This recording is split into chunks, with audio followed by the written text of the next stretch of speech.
उससे पहले थोड़ा सा हमें मेंटल डिसऑर्डर्स के बारे में और मेंटल हेल्थ के बारे में एक जर्नल इंफॉर्मेशन वो बहुत ज़रूरी है, क्योंकि इंसैनिटी और इंसैनिटी डिफेंस का जो टॉपिक है, कोई शख्स भी उसको अबूर हासिल करना तो दूर, उसको प्रॉपरली समझ नहीं सकता अगर हमें एक सफिशेंटली और सब्सटेंशली हमें मेंटल हेल्थ और मेंटल डिसऑर्डर्स के बारे में कोई इतनी ना हो। तो एक बड़ी मिसकंसेप्शन पाई जाती है मेंटल हेल्थ के हवाले से और ख़ास तौर पे मेंटल डिसऑर्डर के हवाले से। कुछ लोगों का, बल्कि ज़्यादातर माशरे में ये ख्याल है कि शायद ये कोई एब्स्ट्रैक्ट किस्म के डिसऑर्डर हैं, ये शायद कोई एग्जिस्ट इतने ख़ास नहीं करते, ये कोई बस कोई हवा में कोई चीज़ें हैं, या कभी हमने स्ट्रेस का सुना, डिप्रेशन का सुना, कोई बड़ी हद एंग्जाइटी वगैरह का सुन लिया, तो हमें लगता है कि शायद ये एक ऐसी कोई चीज़ है जो कि एब्स्ट्रैक्ट टर्म्स के अलावा एक्चुअल में एग्जिस्ट नहीं करती, जो कि एक बड़ा ही एक मिसकंसेप्शन है। बेसिकली जो मेंटल डिसऑर्डर्स हैं it's just like our physical elements, कि जैसे जिस्मानी बीमारियां हैं उसमें कुछ नॉर्मल बीमारियां जैसे सीजनल फ्लू वगैरह, कोई कंडीशन बुखार ज़ुकाम खांसी हो जाती है, इसी तरह से कोई क्रॉनिक इलनेसेस जिसमें डायबिटीज़ है, कोई ब्लड प्रेशर के इश्यूज़ हैं, या कोई किडनी के प्रॉब्लम्स हैं, इसी तरह से मेंटल डिसऑर्डर्स ये बाकायदा डिसऑर्डर्स हैं। अब इसमें भी कुछ कंडीशंस हैं कि कुछ लोग हैं वो जैसे अभी बात हो रही थी स्ट्रेस डिप्रेशन वगैरह, ये आजकल लोगों में आम पाया जाता है, लेकिन हम उनको बीमार नहीं कहते। लेकिन जैसे ही ये एक हद से ज़्यादा हो गया, एक रेड लाइन क्रॉस कर गया, तो तब कोई भी मसला, चाहे वो एंग्जाइटी का है या डिप्रेशन का है या कोई छोटी मोटी स्ट्रेस है, वो फिर एक क्लिनिकल लेवल तक जब मसला एस्केलेट कर जाए, एक रेड लाइन वो क्रॉस कर जाए, देन वी से कि अब ये एक बीमारी, एक डिसऑर्डर है। इसमें सुप्रीम कोर्ट ने की एक जजमेंट, जिनका भी उस्मान साहब ने भी जिक्र किया, Safiya Bano and others, Safiya Bano versus government of Punjab and other, इसमें बड़ी कम्प्रीहेंसिवली कोर्ट ने कुछ डायरेक्शंस भी दी और कुछ लीगल जो लकूनास थे उनको सॉल्व किया, इंटरप्रेट किया। इसी में कोर्ट ने भी अपनी जजमेंट में लिखा कि इवन के हमारे जो सोसाइटी का इनलाइटेंड तबका है, यानी कि एजुकेटेड लोग, वो भी मेंटल हेल्थ के बारे में कोई बहुत ज़्यादा अवेयर नहीं है। अब इसमें एक और, इससे पहले कि हम इंसैनिटी पे जाएं, ये बड़ा एक रेलिवेंट चीज़ है इंसैनिटी डिफेंस को समझने के लिए। आम तौर पे हमारे यहाँ ये एक तासुर है कि जो मेंटल इलनेसेस हैं ये बड़ी आसानी से इनको फेक किया जा सकता है, कि अक्सर कभी किसी से अगर कोई इंसैनिटी डिफेंस वगैरह की बात करें तो इवन लीगल फ्रेटर्निटी में जो कुछ साथी कोलीग्स हैं उनका भी ये एक व्यू मिलता है कि ये तो कोई बड़ी आसानी से कोई शख्स थोड़ा सा, जैसे उर्फ़ आम में कहें कि पागलों जैसी हरकतें करे, कुछ ऐसा अपना कोई बॉडी जेस्चर दे और ये को लॉ को जो कोर्स है उसको अवॉइड करने के लिए ये बड़ी आसानी से डिसऑर्डर जो हैं ये इनको हम अपने ऊपर इंड्यूस कर सकते हैं कोर्ट से बचने के लिए। ये बात इतनी ही गलत है और ये इतना बड़ा मिसकंसेप्शन है कि दिस इज ऑलमोस्ट इम्पॉसिबल। कोई शख्स अपनी मेंटल डिसऑर्डर, अगर उसकी फॉरेंसिक मेंटल एवेल्युएशन हो रही है और उसको हम कोर्ट में प्रेजेंट करने जा रहे हैं, जो मेडिकल बोर्ड है उन्होंने जो if they are properly trained और उन्होंने उसका थॉरो एग्जामिन किया है, तो this is next to impossible कि कोई शख्स अपना जो मेंटल डिसऑर्डर है वो फेक कर सके। अब इसमें मुख्तलिफ़ किस्म की टेक्निक्स हैं कि किस तरह से हमें पता चलता है कि कोई शख्स आइदर वो मेंटली डिसऑर्डर में है या नहीं। उसमें सबसे पहले तो एक क्लिनिकल ऑब्जर्वेशंस होती हैं, उसके बाद फिर मुख्तलिफ़ किस्म के टेस्ट हैं और उनमें कुछ एब्स्ट्रैक्ट टेस्ट से लेकर कुछ रेडियोलॉजिकल और लेबॉर्ट्री के जैसे डायग्नोस्टिक टेस्ट दूसरे इलनेसेस में होते हैं। इसी तरह से ये जो डिसऑर्डर्स हैं इनमें भी इसी तरह से डायग्नोज किया जाता है। तो ये एक बिल्कुल मिसकंसेप्शन है जी कि कोई शख्स कर लेगा कुछ और वो ऐसे कह देगा जी कि मुझे तो जी इंसेन था, मुझे तो ये था और he can get away. This is next to impossible. अगर जो डॉक्टर्स की टीम है वो क्वालिफाइड है, और यूजली जो मेडिकल बोर्ड है वो अपनी फील्ड में वेल ट्रेंड हैं, अगर लॉयर्स की इन चीज़ों पे ग्रिप है जो कि उनका कोई आइदर डिफेंस में है या प्रोसिक्यूशन में है, तो this is next to impossible कि कोई शख्स इस लेवल तक इंसैनिटी को फेक कर ले। अब जो लेवल से मेरा मुराद है कि क्या किस तरह से हमें कोर्ट में क्या चाहिए इंसैनिटी को प्रूव करने के लिए, या एक्चुअल में ये इंसैनिटी जो लीगल इंसैनिटी है वो क्या है। तो देखिए, सबसे पहले इस चीज़ का क्लियर हो जानी चाहिए। आम तौर पे हमें 1, 2, 3 मेंटल डिसऑर्डर्स के बारे में पता यूजली माशरे में हमने नाम सुना होता है, लेकिन मेंटल डिसऑर्डर जो हैं ये तकरीबन 160 के करीब है। इनमें स्ट्रेस, एंजाइटी, डिप्रेशन ये ज़ुबान से आम है, लेकिन अगर हम बात करें स्किज़ोफ्रेनिया की, उसके अलावा पर्सनैलिटी डिसऑर्डर्स की, और एंजाइटी डिसऑर्डर्स हैं, ऑटिज़म स्पेक्ट्रम डिसऑर्डर हैं, ये तकरीबन 160 के करीब जो रिकॉग्नाइज्ड मेंटल डिसऑर्डर्स यानी कि ज़हनी बीमारियां हैं। अब इन 160 में भी आगे फिर मुख्तलिफ स्पेक्ट्रम्स हैं इसके। ये जैसे ऑटिज़म है, तो ऑटिज़म जस्ट एक मसला है, लेकिन ये ऑटिज़म स्पेक्ट्रम डिसऑर्डर है, यानी कि इसके आगे भी काफ़ी सारी वेरिएशंस वगैरह इसमें हैं। अगर इसी को अब कमिंग बैक टू दी के हमारा जो मेन टॉपिक है कि इंसैनिटी क्या है और इसको हमने कोर्ट केसेस में किस तरह से हम इसको हैंडल करते हैं या हमें करना चाहिए। देखिए, सबसे पहले अगर ज़हनी बीमारी की बात करें कि क्या है, क्या ज़हनी बीमारी, किसको हम कहते हैं कि ये एक फलां को कोई ज़हनी तौर पे बीमार है। देखिए, जैसे मैंने अभी आपको स्टार्ट में अभी जिक्र किया कि ज़हनी मसला किसी को होना, स्ट्रेस, एंजाइटी, डिप्रेशन, छोटा मोटा ये लाइफ की स्ट्रेसेस में आजकल हर एक शख्स को ही होता है, लेकिन ज़हनी तौर पे बीमार हम उसको कहते हैं जिसके ये मसले इस हद तक बढ़ जाएं कि उनको अपनी एवरीडे लाइफ में प्रॉब्लम्स फेस करनी पड़े, कोई डिसेबिलिटी हो जाए। यानी कि एक शख्स कोई काम करने का, एक नॉर्मल शख्स एक काम करने का अहल है, लेकिन अपने मेंटल प्रॉब्लम्स की वजह से उनको कुछ इस तरह के मसले आ रहे हैं कि वो अपनी रोज़मर्रा के जो काम हैं, जो रोज़मर्रा के अमूर हैं, वो ठीक तरह से सरअंजाम नहीं दे पा रहे। अगर हम मेंटल डिसऑर्डर की जो डेफिनेशन है, जो कि इंटरनेशनली रिकॉग्नाइज्ड डेफिनेशन है, इसमें WHO का जो ICD है, international classification of diseases 11th edition, latest edition, और इसके अलावा DSM-5 ये एक रेलिवेंट अथॉरिटीज़ हैं मेंटल डिसऑर्डर और मेंटल हेल्थ के पर्सपेक्टिव में। तो अगर देखा जाए कि क्या है mental disorder, basically mental disorder को अगर इनकी कलेक्टिवली डिस्कस करें in the light of ICD and DSM, तो मेंटल डिसऑर्डर एक सिग्निफिकेंट यानी कि बहुत ज़्यादा एक डिस्टर्बेंस जो कि किसी के ख्यालात में होती है, किसी के जज्बात में हो सकती है और किसी के बिहेवियर में हो सकती है। यानी कि एक शख्स उनके इमोशंस या उनके ख्यालात, उसके अलावा उनके बिहेवियर, या ये तीनों चीज़ें इस हद तक डिस्टर्ब हैं कि वो अपने एवरीडे लाइफ जो है, जो अपने रोज़मर्रा के काम हैं, वो ठीक तरह से सरअंजाम नहीं दे पा रहे। अगर कोई प्रोफेशनल है तो वो प्रोफेशन में एक्सेल नहीं कर पा रहा, घर में कोई झगड़ा वगैरह बहुत ज़्यादा हो रहा है, और ये सारे मसाइल की वजह से, इस कंडीशन की वजह से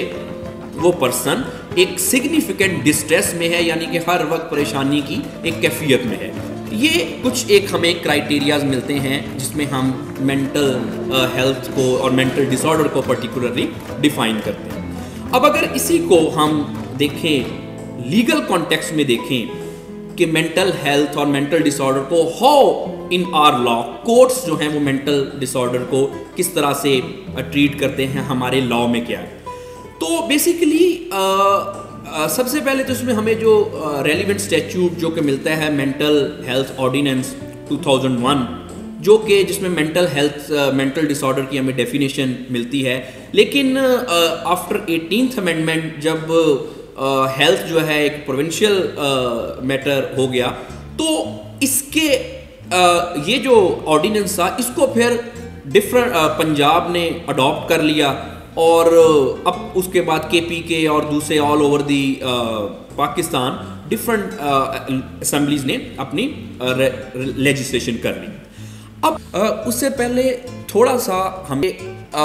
जैसे मैंने बताया कि how law is treating with the mental disorder, तो mental health amendment act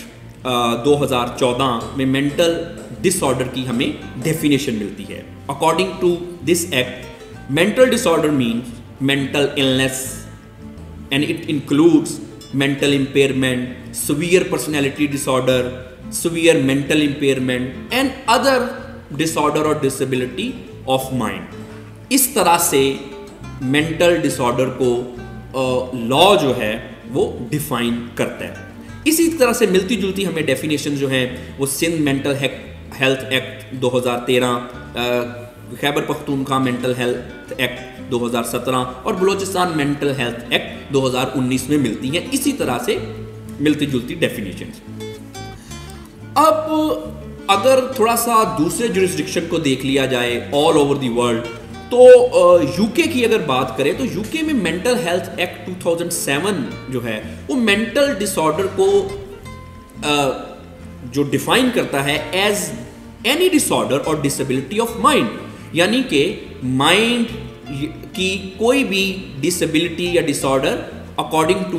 mental health act 2017 of United Kingdom एक बीमारी है। इसी तरह से अगर हम इंडिया में देखें तो इंडिया का जो मेंटल हेल्थ केयर एक्ट है 2017 वो मेंटल डिसऑर्डर को एक सीवियर और सिग्निफिकेंट डिस्ट्रेस जो कि हमें हमारे ह्यूमन फंक्शन को सिग्निफिकेंटली और एडवर्सली इफेक्ट करती है, कोई भी कंडीशन, इस तरह की हमें डेफिनेशंस मुख्तलिफ स्टैट्यूट्स में मिलती हैं। अगर इसको coming quickly to the insanity context, अगर हम देखें तो पाकिस्तान पीनल कोड में हमें कहीं पे भी इन टर्म्स की को कहीं डिफाइन नहीं किया गया। पाकिस्तान पीनल कोड में अनसाउंडनेस ऑफ माइंड को डिस्क्राइब किया गया है, द वर्ड यूज़ किया गया है। उसके अगर बात कर लें जी हम सेक्शन 84 पे ऑफ पाकिस्तान पीनल कोड, तो उसमें अनसाउंड ऑफ माइंड का हमें वर्ड मिलता है, but it is not defined there. उसमें जी अनसाउंडनेस ऑफ माइंड, और जिसको हम अभी लीगल इंसैनिटी में ट्रांसलेट करेंगे कि क्या लीगल इंसैनिटी है। जनरली अनसाउंडनेस ऑफ माइंड, कोई शख्स तब अनसाउंड ऑफ माइंड कहलाएगा, ऑल्थो ये भी टर्म इतनी यूज़ नहीं की जा रही, सुप्रीम कोर्ट की जजमेंट इस पे आ चुकी है और उन्होंने अथॉरिटीज़ को डायरेक्ट कर दिया है कि ये लुनेटिक जैसी टर्म, इनसेन टर्म्स और ये जो अनसाउंडनेस ऑफ माइंड जैसी टर्म्स हैं, ये एक स्टिग्मेटाइज टर्म है। इसको अथॉरिटीज़ को डायरेक्शन दी है कि इसको आप सब्सटीट्यूट करें with some more appropriate term in the light of modern jurisdiction and in the light of advancement in medical science। बहरहाल सेक्शन 84 की अगर बात करें तो अनसाउंडनेस ऑफ माइंड, उसमें दो क्राइटेरिया हमें मिलते हैं कि किस शख्स को हम लीगली लॉ में अनसाउंड माइंड का कह सकते हैं। अगर तो कोई शख्स कोई एक्ट कर रहा है, उसने कोई एक्ट कमिट किया and he is unable to know the nature of the act, यानी कि उनका कोई जहनी मसला इतना ज्यादा है कि किसी शख्स को ये नहीं पता चल रहा कि ये जो मैं कर रहा हूं वो क्या कर रहा हूं, और अगर किसी को ये पता है कि मैं क्या कर रहा हूं तो उनकी जहनी कंडीशन इतनी ही डिटीरियरेट कर गई है कि उसको ये नहीं पता कि जो मैं कर रहा हूं क्या वो कानून के मुताबिक है या नहीं। तो ये दो चीज़ें हमें मिलती हैं। नंबर वन कि उस इतनी ज़्यादा डिसेबिलिटी के पता नहीं है क्या कर रहा हूं, और सेकेंडली जो कर रहा हूं क्या वो कानून के खिलाफ है या नहीं। अब इसमें हमें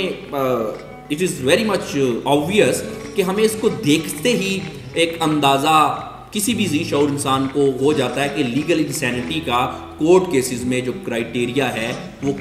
कितना हाई है। इट्स नॉट जस्ट लाइक कि कोई भी शख्स आया और उसने इंसैनिटी प्ली ले ली और he can get away with the offences. अब अगर इसको देखें कि कोर्ट केसेस में हमें इंसैनिटी डिफेंस की या इन मेंटल हेल्थ एवेल्युएशन की आम तौर पे ज़रूरत कहाँ पे पड़ती है, या ऑल ओवर दी वर्ल्ड कहाँ पे ये जो सारे मामला जो हैं कहाँ किन किन लॉज के फील्ड में ये चीज़ें रेलिवेंट हैं। अब सबसे पहले तो ऑब्वियसली जी जो क्रिमिनल एक्ट्स हैं उसमें जैसे कि एक बड़ा एक सेंट्रल रोल है इंटेंशन का, मेंस रिया का। तो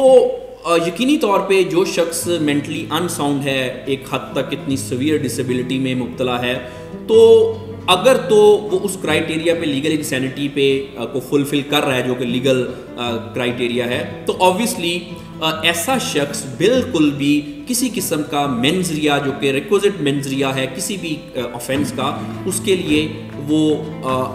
उसको हम कैपेबल नहीं कह सकते। लेकिन अगर इसी के साथ अगर हम सिविल साइड की बात करें तो हमें ये जो इंसैनिटी और मेंटल डिसऑर्डर की रेलिवेंस हमें नज़र आती है, ये हमें कंपनी लॉ में कुछ इसकी रेलिवेंस नज़र आती है आमतौर पे जो डायरेक्टर वगैरह के मामलात में, क्या if he is competent to perform his duties और नॉट। उसके अलावा जब कॉन्ट्रैक्ट के हवाले से, विल में, कोई फैमिली के केसेस में, कस्टडी में ये बड़े, और गार्डियनशिप के मैटर में ये बड़े मसला जो है ये रेलिवेंट है। और ऑल ओवर दी वर्ल्ड ये चीज़ें अगर हम उनकी प्रैक्टिसेस देखें मॉडर्न जुरिस्डिक्शन की वेस्ट में, तो ये हमें ये जो कॉम्पिटेंसी है, either someone is mentally competent और नॉट, ये हमें इन सिविल मामलात में काफ़ी रेलिवेंट नज़र आती हैं। और उनकी प्रैक्टिस में ये काफ़ी चीज़ें इट इज़ क्वाइट ऑब्वियस कि वो इन चीज़ों की प्लीज़ वगैरह काफ़ी इट्स क्वाइट कॉमन। अब पाकिस्तान में भी फॉर्चुनेटली कुछ अवेयरनेस आना शुरू हुई है। सो जी coming back to the defence of insanity, defence of insanity जो है it's just a simple thing कि एक शख्स if he committed a crime, we cannot hold him accountable for his or her offenses by the reason that that particular person was suffering from some mental issue। इसका अगर थोड़ा सा history की तरफ देखें तो ये सबसे पहले हमें ये जो मेंटल इलनेस का क्राइटेरिया है ये हमें मैकनॉटन रूल्स में मिलता है। It's back in 1898। यूके का ये एक केस था और उसी में ये जो अनसाउंडनेस ऑफ माइंड और इंसैनिटी का सारा क्राइटेरिया डिफाइन किया गया। उसके बाद फिर डिफरेंट जुरिस्डिक्शंस ने अक्रॉस द ग्लोब कुछ वेरिएशंस के साथ मुख्तलिफ क्राइटेरिया सेट किए, लेकिन मेनली आज भी हम मैकनॉटन रूल में जो क्राइटेरिया सेटल हुआ उसी पे ऑल ओवर द वर्ल्ड सारी चीज़ें हो रही हैं विद लिटिल वेरिएशन। अब पाकिस्तान में section 84 of Pakistan penal code exactly हमें मैकनॉटन रूल्स में जो क्राइटेरिया सेटल किया गया था अनसाउंडनेस ऑफ माइंड का और इंसैनिटी से related in criminal offences, exactly हमें वही क्राइटेरिया यहाँ पे मिलता है। और सब्सटेंटिव लॉ इन पाकिस्तान तो सेक्शन 84 जो है it is the only exhaustive section of substantive law regarding unsoundness of mind in Pakistan। Insanity defence को होलिस्टिक अप्रोच में समझने के लिए we need to understand that what is insanity. I just try to elaborate that what was mental disorder, now we would come to what is insanity. Well यहाँ पे एक misconception जो कि बड़ी ही वाइड स्प्रेड है वो मैं समझता हूँ कि सबसे पहले हमें वो दूर करनी चाहिए। इट्स नॉट लाइक कि अगर कोई शख्स किसी तरह के कोई मेंटल डिसऑर्डर में मुब्तला है तो वो ऑटोमेटिकली इनसेन भी है, ये ऐसा नहीं है। पर्पसेस डिफरेंट है, मेडिकल डायग्नोसिस के कुछ और पर्पसेस हैं, लीगल इंसैनिटी में हमारे पास कुछ और क्राइटेरिया है, but it's a quite tricky track. Why? Because legal insanity जो है वो डिटरमन हमने मेडिकल इंसैनिटी की ही बेसिस पे करनी है और उसमें मेडिकल बोर्ड की ही रिपोर्ट जो मेडिकल इंसैनिटी डिटरमन करेगी उसी पे फिर हम लीगल इंसैनिटी भी डिटरमन करेंगे। But as I said it's a tricky track. Because कि इसमें कुछ हम अपनी थिंकिंग में बाज़ औक़ात जंप कर जाते हैं और हम ये समझते हैं कि शायद मेंटल डिसऑर्डर का ऑटोमेटिकली मतलब लीगल इंसैनिटी ही है, विच इज़ अ मिसकंसेप्शन। हम आगे इसको भी क्लियर करेंगे। So what is insanity? Insanity is just simple, if I don't go into the technical terms, just अगर हम सिंपली इसकी बात करें तो इंसैनिटी एक मेंटल डिसऑर्डर है which is and which must be severe enough, that's the tag word, that a mental disorder must be severe enough to prevent a person from having legal capacity, कि इतना severe होना चाहिए कोई mental disorder कि हम कह सकें कि जी इसका तो रिक्विजिट मेंजरिया ही नहीं है, ये तो शख्स इनकम्पिटेंट है किसी भी मेंजरिया के क्राइटेरियन को फुलफिल करने के लिए। Then we say कि such kind of severity in mental disorder is an insanity in legal terms, and that should be enough to excuse a person from any criminal or civil liability. Now ji, this was the insanity. We just would connect the dots so we can make it very much clear कि ये असल में ये चीज़ें हैं क्या, क्योंकि unless and until हम इन चीज़ों पे कमांड नहीं होगी तो I as an expert don't think कि हम कभी भी ये इंसैनिटी डिफेंस को ठीक तरह से ले सकेंगे या कभी हम ठीक तरह से सही मानों में अपनी एज अ लॉयर ड्यूटी को फुलफिल कर सकेंगे, which is to assist the court. So these are just a few technical terms. Okay, what is insanity defense? Just this is it's just a simple, if a person उसको कोई मसला है, कोई insane हद तक वो सिविरिटी मेंटल इलनेस में मुब्तला है, तो he can take up a defence के जी क्योंकि फलां शख्स को ये मसला है, उससे ये क्राइम कमिट हो गया, ये मेंजरिया और दूसरे जो भी क्राइटेरियन हमने सेट किए हैं ये अपनी by the virtue of his or her mental disorder ये उनका ये क्राइटेरिया फुलफिल नहीं करते, तो that is why we suggest के जी he must not be held criminally liable for his act. So this is simple insanity of defence. अगर हम इस and by the way it's an affirmative defence. It's not like that कि जी फलां बंदा जी नहीं किया या फलां बंदा फलां जगह पे मौजूद नहीं था. इट्स एन अफर्मेटिव डिफेंस कि यस दिस पर्सन, इस बंदे ने ये क्राइम इससे कमिट हुआ है, लेकिन इसको हम सज़ा इसलिए नहीं देनी चाहिए, जिसके पीछे फिलॉसफी ये है कि ये कोई भी शख्स मेंटली इनसेन है और सारी दुनिया में बहुत पहले से, अगर हम इसकी ब्रीफ हिस्ट्री में तो नहीं मैं जाना चाहूँगा, लेकिन सिंस द टाइम कि अगर हम हिब्रू लॉ की बात करें या उससे पहले भी बात करें, तो ये मसला तब से ही चला आ रहा है कि इनसेन शख्स को we can not held accountable for any of his or her criminal or civil liabilities. Okay जी, अब that is very much relevant and I think that everyone must be clear on that कि अगर आप इस topic पे कुछ काम करना चाहते हैं. well there are two kinds of insanity. one is medical insanity and the second is legal insanity. अब medical insanity में this is obvious, this is very much obvious. एक शख्स supposedly, अगर मैं आसान जुबान में बात करूं, एक शख्स किसी डॉक्टर के पास जाता है और वो कहता है जी कि मुझे जी फलां मसाइल हैं, उनकी सिम्टम्स देखी जाती हैं और उनको उस बेस पे कुछ डायग्नोज कर दिया जाता है और उसके बाद ऐसे शख्स का ट्रीटमेंट स्टार्ट हो गया. दिस इज मेडिकल इंसैनिटी के फॉर मेडिकल पर्पसेस, और उनके जो क्लिनिकल एवेल्युएशन की गई और उसके बाद फिर उनका ट्रीटमेंट शुरू हो गया. यहाँ तक तो बात है मेडिकल इंसैनिटी की. But this is not the legal insanity. Legal insanity is something entirely different than medical insanity. But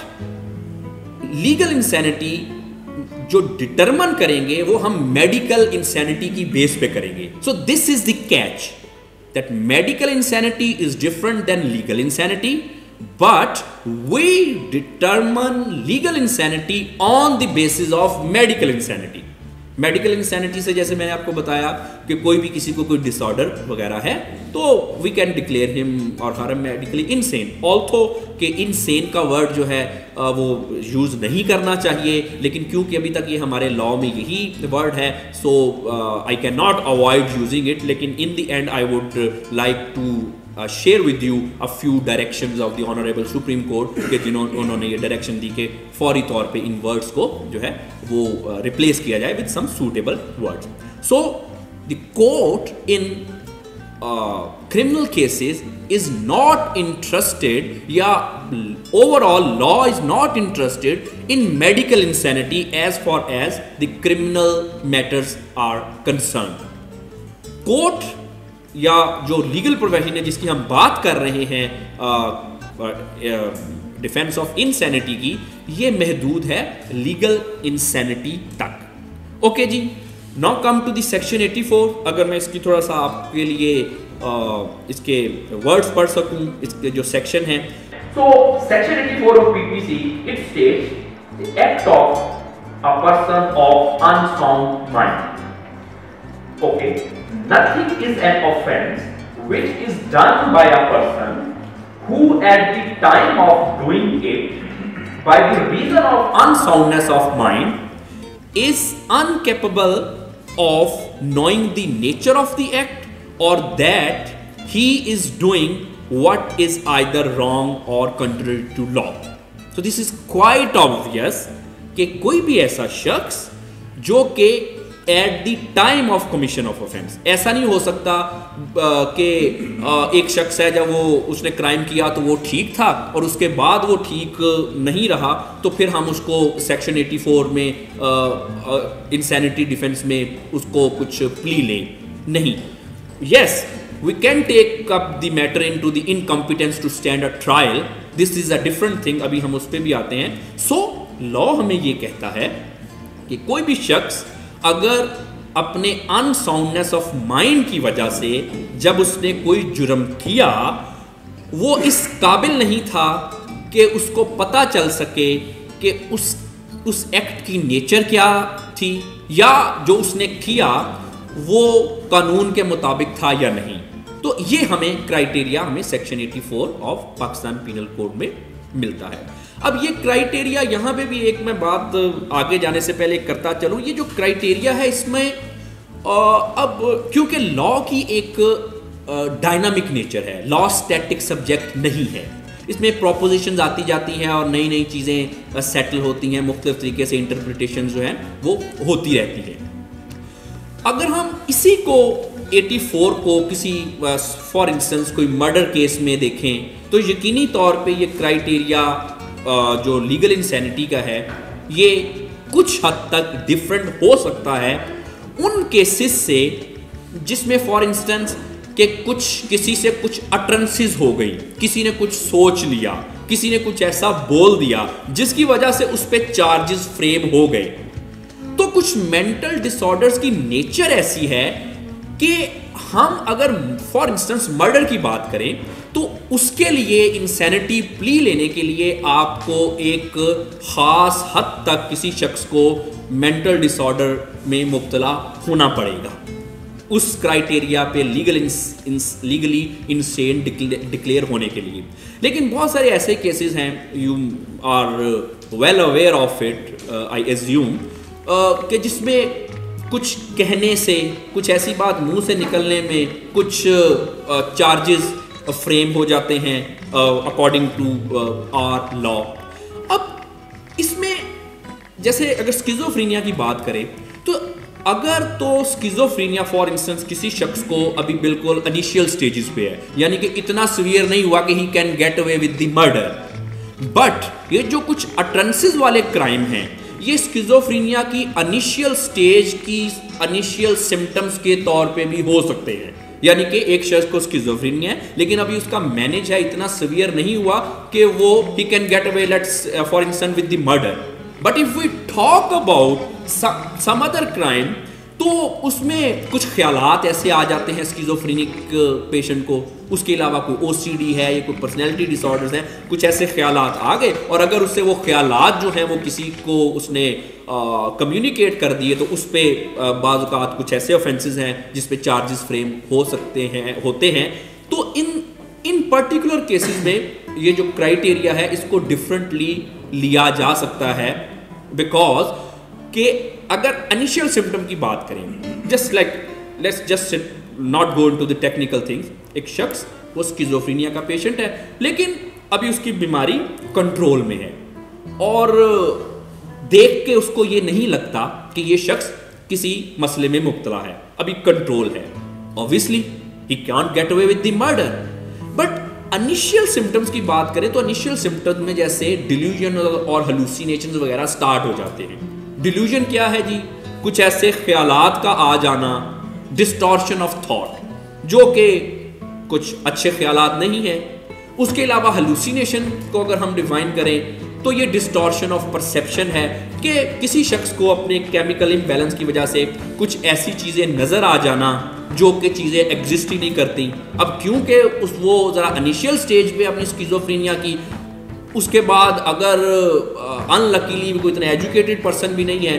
तो वो अपने आप को मुख्तलिफ तरीके से अपने माइंड में कुछ एज्यूम करता गया और वो कहीं उससे फिर किसी को कम्युनिकेट हो गया। तो ऐसे जो जितने भी अटरेंसेस से रिलेटेड क्राइम्स हैं इसमें इंसैनिटी डिफेंस का जो क्राइटेरिया है ये थोड़ा मुख्तलिफ हो सकता है। अब अगर इसमें बात करें जी तो इंसैनिटी डिफेंस 3 तरीकों से, अगर एक पूरे ट्रायल की और उसके बाद सज़ा के बाद के जो इनकार्सिनेशन के मामला हैं उनकी बात करें तो इंसैनिटी डिफेंस 3 तरह से रेलिवेंट है। फर्स्ट ऑफ ऑल, अगर एक फॉर इंस्टेंस कोई ट्रायल चल रहा है तो प्ली ली जा सकती है कि जी फलां शख्स at the time of commission ये फलां शख्स अनसाउंड ऑफ माइंड था तो लिहाजा इसको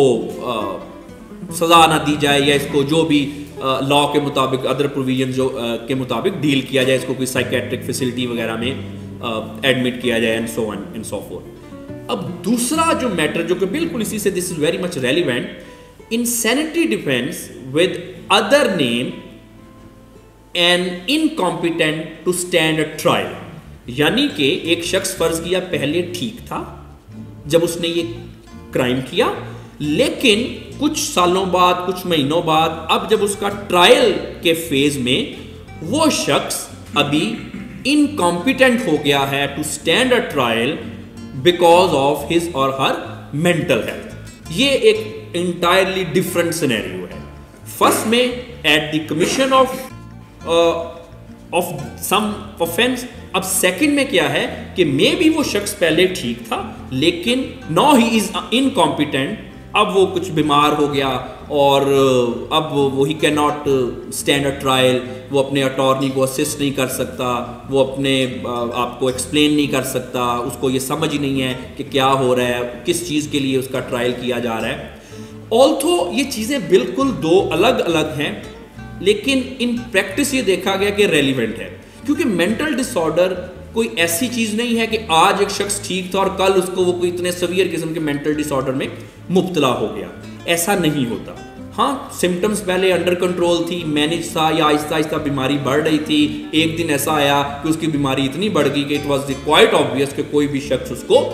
देख के उसको कह सकता था कि ये शख्स एक मेंटली अब ये एक इनसेन पर्सन है। लेकिन जैसे प्रैक्टिस की बात की तो क्योंकि अक्सर देखने में ये आया कि वही शख्स ज़्यादा तौर पे ट्रायल के दौरान इनसेन पाए जाते हैं जो at the time of commission of offence भी इनसेन ही होते हैं। लेकिन बट ये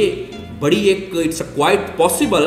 कि eight the commission of that offence उनकी सिम्टम्स काफ़ी मैनेज्ड थी,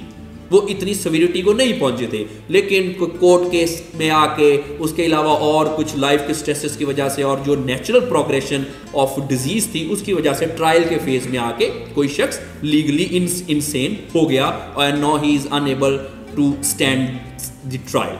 अब is there a concept of temporary insanity at the time of commission as well? अब ठीक है लेकिन उस टाइम के ऊपर फ्रॉम द वेरी ब्रूटल किस्म का मर्डर या डिसोसिएटिव डिसऑर्डर या कोई इस तरीके के जो अमेरिका में हो रहे हैं, ये पाकिस्तानी कानून में रिकग्नाइज्ड है कि टेम्पररी है कोई बंदा इंसेन हो के इट हैज़ टू प्रोग्रेस के ख़राब से ख़राब तर हो ही जा रहा है। जी बिल्कुल, इसमें जो टेम्पररी इंसैनिटी है कि this is very much obvious कि एक शख्स अगर at the time of commission of an offence वो ठीक था या इस कदर उसकी प्रोग्रेशन नहीं थी, बट ड्यूरिंग ट्रायल वो एक नेचुरल डिजीज़ की प्रोग्रेशन की वजह से वो अब लीगल इंसैनिटी का जो क्राइटेरिया है वो उसको फुलफिल करता है, उसने कर लिया। तो दिस इज क्वाइट ऑब्वियस और बिल्कुल नहीं मैं अदर वे अराउंड पूछ रहा हूँ। मैं कह रहा हूँ अब वो ठीक है या अब बेहतर है, मगर at that particular time his mental state was such कि ही उसको कमिटेड दैट ऑफेंस। तो ये आप अभी तो आप जो बता रहे हैं तो उससे तो वर्स से वर्स तक तर होता जा रहा है अगर मैनेज ना किया जाए। आई एम जस्ट सेइंग कि इज दिस पाकिस्तानी कानून में इस तरीके से कोई रिकग्निशन है कि उस टाइम के ऊपर वो इंसेन था, अब बेशक ठीक हो गया, कि ये देखा जाता है कि बाद में उसका क्या कैसी नहीं, इसमें it is other way around कि बिल्कुल कि अगर कोई शख्स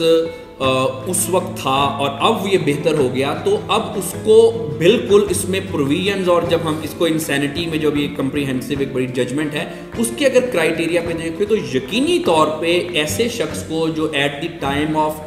ट्रायल जो है कुछ बेहतर था लेकिन at the time of commission of offence उसकी ऐसी हालत थी कि वो इंसैनिटी पे पूरा क्राइटेरिया को फुलफिल करता था, तो यकीनी तौर पे ट्रायल तो होगा क्योंकि at the time of trial he is fine, but he can avail that defence on the basis of the thing कि एट दैट टाइम वो तो जी मैं अनसाउंड ऑफ माइंड का था। क्योंकि आजकल ये बड़ी अच्छी बात है कि आजकल बड़ी अच्छी अच्छी दवाइयाँ और बड़े टेक्निक्स ऐसी आ गई हैं कि आजकल कदरे जो मेंटल हेल्थ इश्यूज़ हैं वो बड़े मैनेज हैं। ये एक अलहदा बहस है कि क्यों ज़्यादा आजकल हो भी रहे हैं, वो एक life stresses and all that इसकी वजह से और दूसरे तीसरे फैक्टर्स की वजह से, लेकिन ये बड़ी अच्छी चीज़ है कि ये बड़े मैनेज भी हो जाते हैं। तो इसमें हमें बहुत सारे across the globe different jurisdiction में ऐसे केसेस मिलते हैं कि जब at the time of trial वो शख्स ठीक था, उसकी मैनेज थी सारी सिम्टम्स और वो बिल्कुल अंडरस्टैंड कर रहा था अपनी चीज़ें, but he will he can avail the insanity defense on the basis कि उस टाइम पे मेरी ये हालत थी। इवन कि अगर इससे एक थर्ड स्टेज पे चलें तो उसके बाद अगर किसी को कोई ऑफेंस की वजह से कुछ कि जेल में चला गया, उसको कोई सज़ा वगैरह हो गई, अब यहाँ पे एक थर्ड सेगमेंट इंट्रोड्यूस होता है कि अगर कोई शख्स जेल में अपनी जो टर्म पूरी कर रहा है, जो सेंटेंस टर्म के दौरान अगर वो वहाँ पे उसका कोई मेंटल हेल्थ जो है वो बिगड़ जाती है तो फिर उसको क्या किया जाए। अगेन हमारे पास जो सब्सटेंटिव क्राइटेरिया है वो सेक्शन 84 ही है कि अगर जेल में कोई शख्स है और अब उसको यही नहीं पता कि वो जेल में क्यों है। So for instance at the time of commission of offence वो बिल्कुल ठीक था, उसकी अगर कुछ थोड़ी बहुत सिम्टम्स थी लेकिन वो इतना लीगली तौर पे इंसेन हम उसको डिक्लेयर नहीं कर सकते थे। ट्रायल में भी वो शख्स ठीक ही रहा, लेकिन उसके बाद नेचुरल प्रोग्रेशन की वजह से वो अपनी सेंटेंस के दौरान वो उसका कुछ तवाज़न कुछ ज़्यादा बिगड़ गया। अब ऐसे जो लोग हैं इस पे अगेन जो जजमेंट है Safia Bano versus the government of Punjab and others, इसमें सुप्रीम कोर्ट ने एक बड़ा एक क्राइटेरिया और डायरेक्शन भी दी हैं कि जो ऐसे लोग जो कि इनसेन हैं और वो अपनी सेंटेंस अपनी पूरी कर रहे हैं जेल में, उनका फॉरेंसिक मेंटल हेल्थ असेसमेंट की जाए और ऐसे शख्स को भी बिल्कुल भी एग्जीक्यूशन तो बिल्कुल ही ऐसे शख्स की नहीं हो सकती, उसको हम आगे डिस्कस करेंगे। लेकिन अगर 2 स्टेजेस पे वो शख्स ठीक था, जेल में उसका कुछ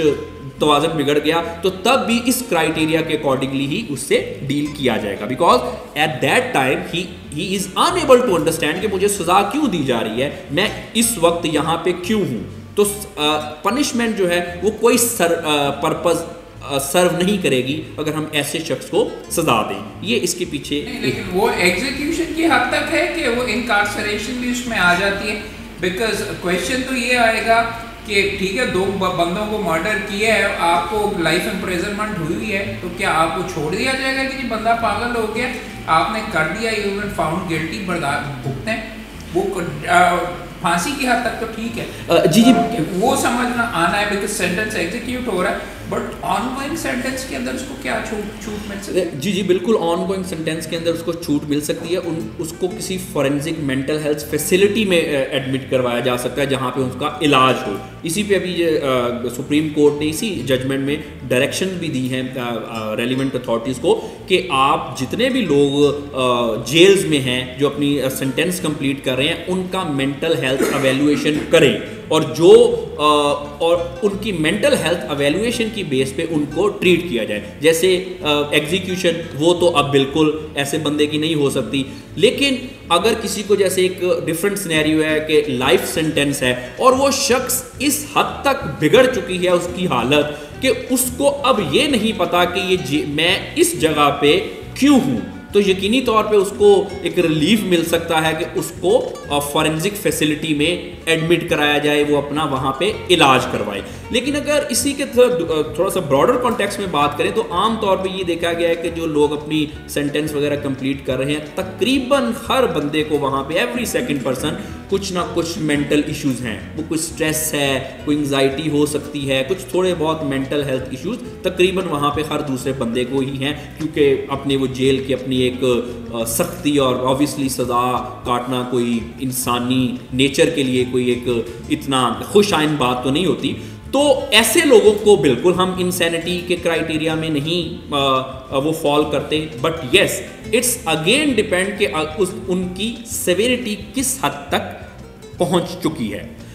अब जी अगर बात करें कि इसकी स्कोप ऑफ सेक्शन 84 की, तो देखिए कोई भी जैसे हमने अभी स्टार्ट में भी जिक्र किया कि कोई भी शख्स जो मेंटल हेल्थ डिसऑर्डर में मुब्तला है वो he can not get away इप्सो facto कि जी मैंने तो जी क्योंकि मैं मेंटल हेल्थ मुझे ये प्रॉब्लम है और जी आप जी मुझे जी बराए मेहरबानी सज़ा ना दें, ऐसा नहीं होगा। इसका एक प्रोसीजर है, हमें प्रोसीजर से गुजरना पड़ेगा कि अगर किसी को कोई मेंटल हेल्थ डिसऑर्डर है, अब अगेन इसी क्राइटेरिया पे वो उसकी मेडिकल रिपोर्ट आएगी जो हम आगे डिस्कस करेंगे, उस रिपोर्ट की बेस पे फिर ये हर एक पर्टिकुलर केस में इन द गिवन सर्कमस्टांसेस ये डिटरमिन किया जाएगा कि क्या ये जो शख्स है जो कि मेंटली डिसऑर्डर होने का क्लेम कर रहा है, आइदर ये शख्स इस पर्टिकुलर केस में इन सर्कमस्टांसेस में क्या ये लीगल इंसैनिटी पे को फुलफिल उसके क्राइटेरिया को करता है या नहीं। ये जी कुछ जजमेंट्स हैं कोर्ट की, ऑनरेबल कोर्ट की स्कोप ऑफ सेक्शन 84 पे। उसके बाद अब अगर हम बात करें कि how we are going to prove, कि कैसे हम प्रूव कैसे करेंगे जी कि ये इंसैनिटी प्ली को, तो ये कुछ ऑनर्स ऑफ प्रूफ पे ऑनरेबल कोर्ट्स की जजमेंट हैं। इसमें एक चीज़ जो कि वर्थी टू डिस्कस है, हर शख्स, कोई भी जो शख्स है वो कानून की नज़र में सेन ही होता है unless proven insane. This is ये एक क्राइटेरिया जैसा कि है कि कोई भी शख्स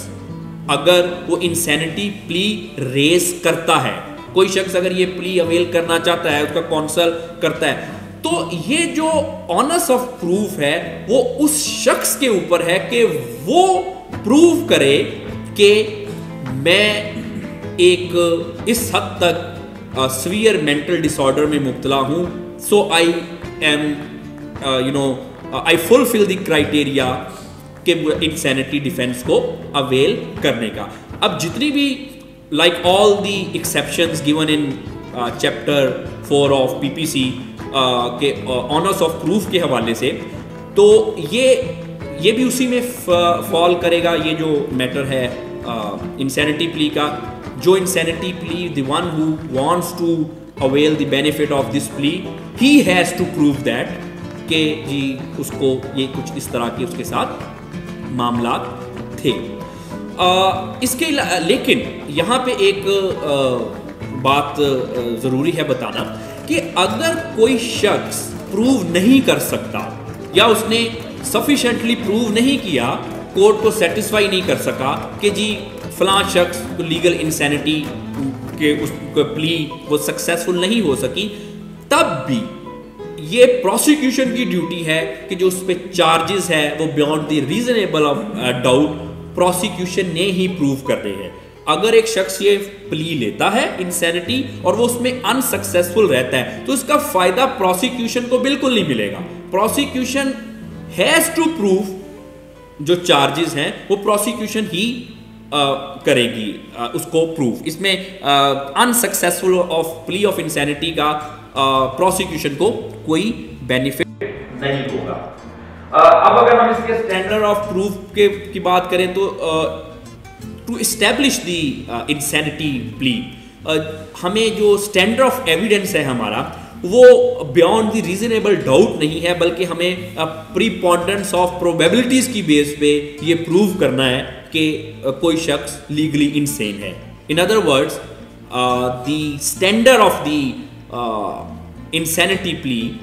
जो एविडेंस का स्टैंडर्ड है it's preponderance of probabilities rather than the standard of beyond the reasonable doubt. अच्छा जी, अब अगर सेकंड अपने एस्पेक्ट पे हम आए कि जो इनकॉम्पिटेंट टू स्टैंड ट्रायल है कि एक शख्स है उसने कुछ ऐसा कर दिया और उसके बाद अब ट्रायल स्टार्ट हो गया और अब क्या आगे प्रोसीजर है। अगर हम इसके प्रोसीजर पे बात कर लें कि जब कैसे कोर्ट में क्या मामलात है कि कोई शख्स लीगली इनसेन है, और जैसे अभी सर ने पूछा कि कैसे हम इसको प्रूव करेंगे, और उसके बाद अगर एक शख्स पहले ठीक था और वो ट्रायल के दौरान वो अगर इनकॉम्पिटेंट हो गया टू स्टैंड ट्रायल, तो उसके पास हमारे पास क्या तरीका है, हम वकला क्या कर सकते हैं। तो इसमें जी दो चीज़ें हैं। इसमें जो रेलिवेंट सेक्शंस हैं हमारे सीआरपीसी के सेक्शन 464 डील करते हैं जी मजिस्ट्रेट साहब के कोर्ट में जब के लिए, जबकि सेक्शन 465 ये trial court or the session court or the high court में ये जो सारा प्रोसीजर है इसको डील करते हैं। अब अगर हम इन सेक्शंस की बात करें ब्रीफली, फिर हम इस पे आगे चलें, तो इसके प्रोसीजर में सेक्शन 464 को अगर आप देखें कि एक शख्स अगर सेक्शन 464 के तहत इंसैनिटी प्ली लेता है और वो चाहता है कि जी मुझे मेरे क्लाइंट को इंसैनिटी प्ली का बेनिफिट दिया जाए, तो अब इसमें क्या होता क्या है और क्या हमारा प्रोसीजर है। ऑब्वियसली एक एप्लीकेशन मूव करेंगे कि जी ये मामलात है, वी थिंक के this person is legally insane और इसमें हमें इंसैनिटी प्ली दी जाए। अब इसमें एक कोर्ट्स में जो अभी सुप्रीम कोर्ट ने भी सारी डायरेक्शंस और प्रोसीजर को वाज़िया किया कि जब भी कोई शख्स ऐसी एप्लीकेशन, कोई भी counsel, either it's the magisterial court which is dealt by section 464 or session court or the high court which is dealt by the section 465, तो क्या प्रोसीजर क्या होगा। क्या जब भी एप्लीकेशन कोई कौंसल अगर देता है तो क्या ये लाजिम है कोर्ट पे कि उस अब आगे चले मामलात, और जो भी अभी हम आगे देखेंगे मेडिकल रिपोर्ट वगैरह, क्या ये मामलात इस डायरेक्शन में चलेंगे, व्हाट इज़ द प्रोसीजर। तो ब्रीफली अगर मैं आपको प्रोसीजर बताऊं इन दोनों सेक्शन की, इन the light of this section and in the light of the interpretation done by the apex court, तो प्रोसीजर इसमें बड़ा सिंपल है जी कि आप एक एप्लीकेशन मूव करते हैं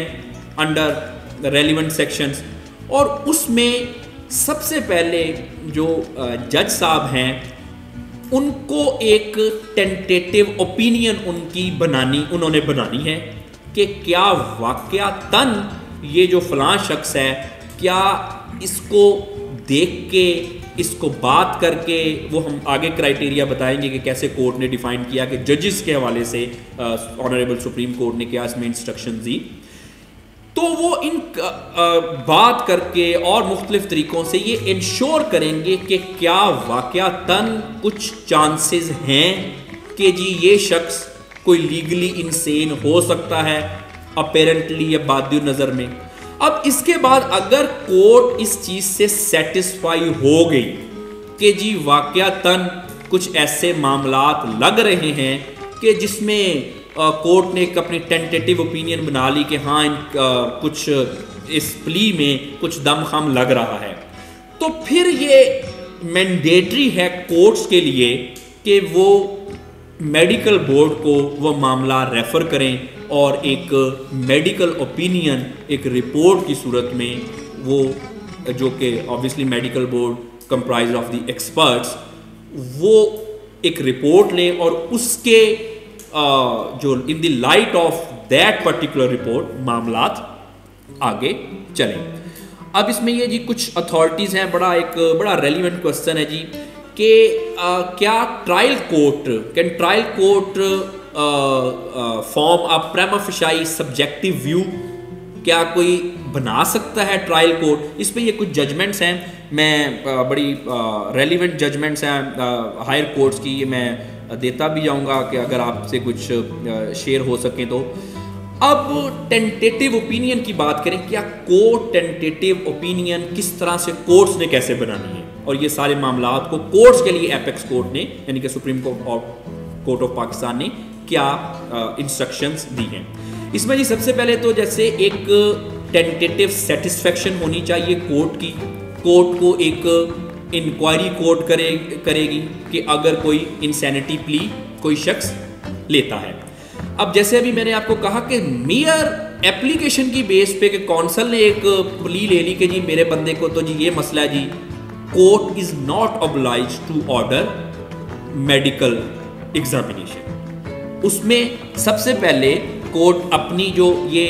सेटिस्फेक्शन करेंगी, और इसमें बड़ी वाज़ेह तौर पे सुप्रीम कोर्ट ने बताया है कि जो कोर्ट का बिलीफ है कि कोर्ट के ये शख्स जो है ये कुछ हो सकता है, इस बंदे को कुछ मसला हो सकता है, किस तरह से कोर्ट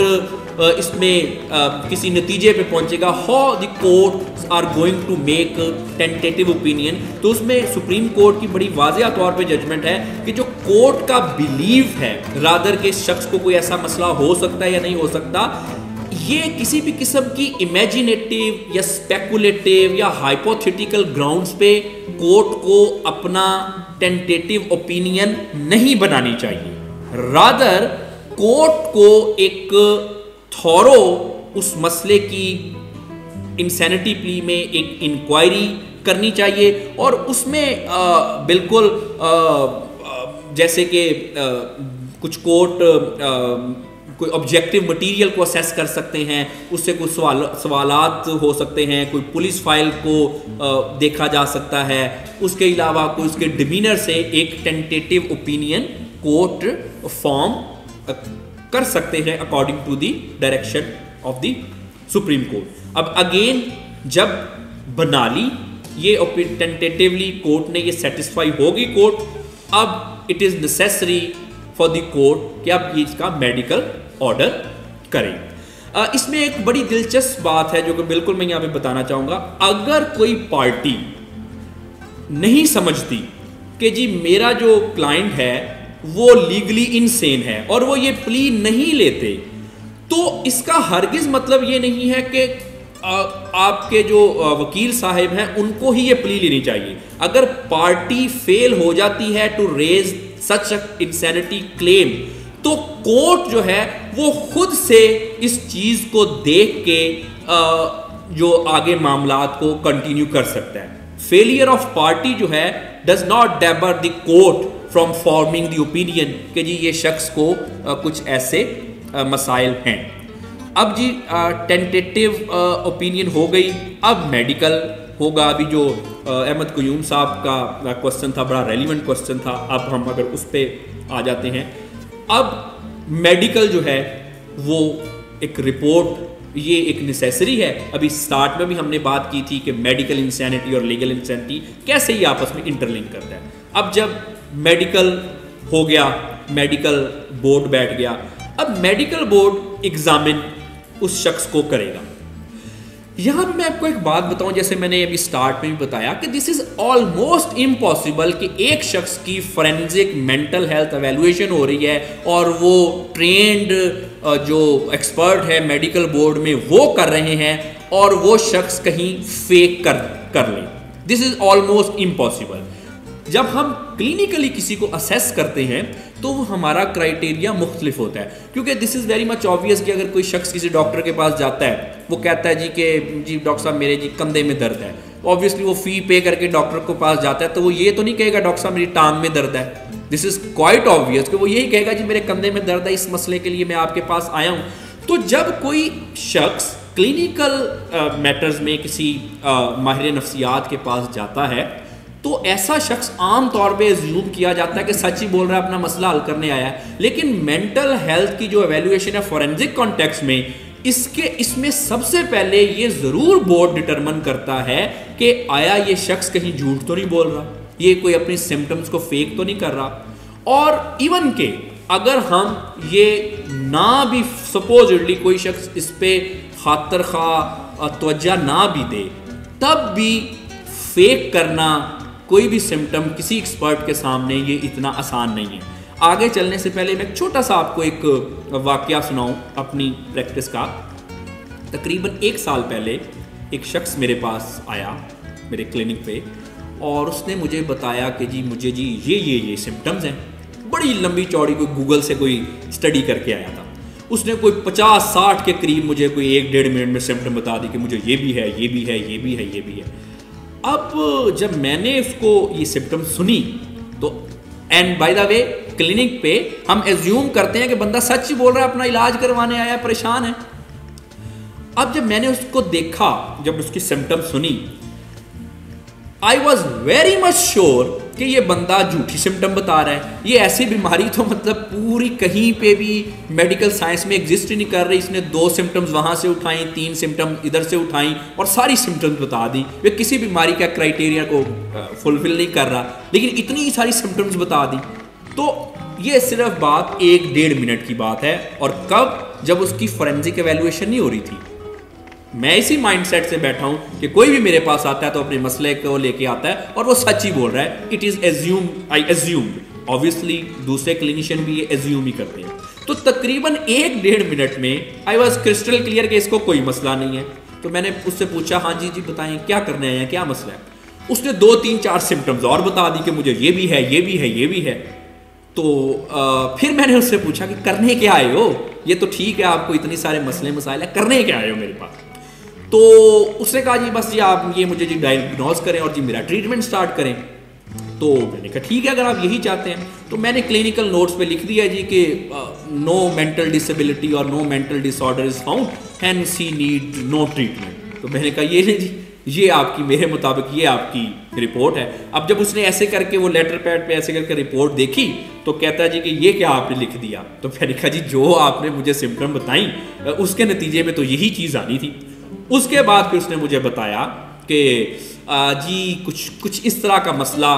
कि कुछ मेरी अपनी कोई वाइफ के साथ कोई झगड़े वगड़े हैं, तो अगर मैं आपके पास इसलिए आया था कि अगर आप मुझे कुछ डायग्नोस कर देते तो मैं ज़रा रिपोर्ट अपनी वाइफ को दिखा देता कि देखो तुमने मेरा क्या हाल कर दिया है। तो ये मेरा कुछ ये मामला था। तो आई आस्क हिम कि ये तो मैं तुमसे शुरू में ही पूछ रहा हूँ कि आए क्या करने हो, इतनी सिम्टम्स की इतनी कहानियाँ क्यों सुना रहे हो। सो देन आई सेड कि ये तो नहीं हो सकता कि आपको कोई डायग्नोसिस ही कर दिया जाए कि आपको ये मसला है। Yes, but as an expert I would suggest कि आप अपने मसले खुद हल करें। अगर नहीं आपके साथ मसले हल होते तो then you both should consult some professional. अगर आप इस मामले में कोई कपल थेरेपी के हवाले से या कोई आपको मैरिटल काउंसलिंग की ज़रूरत है तो देन यू आर वेलकम। आप अपनी वाइफ के साथ तशरीफ़ ला सकते हैं, किसी और को भी चेक करवा सकते हैं। लेकिन ये डायग्नोसिस वाला मामला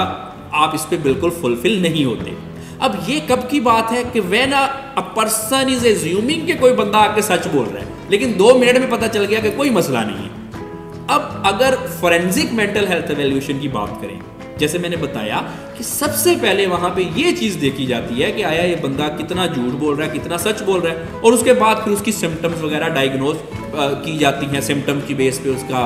डायग्नोसिस होता है और फिर सारी एक कंप्रिहेंसिव रिपोर्ट होती है। अब जैसे कि अहमद साहब का क्वेश्चन था कि क्या इसके कुछ टेस्ट होते हैं, तो यकीनी तौर पे जो फॉरेंसिक मेंटल हेल्थ एवेल्युएशन है ये एक बड़ा एक स्ट्रक्चर्ड किस्म की मेंटल हेल्थ एवेल्युएशन होती है। सबसे पहले तो सिम्टम्स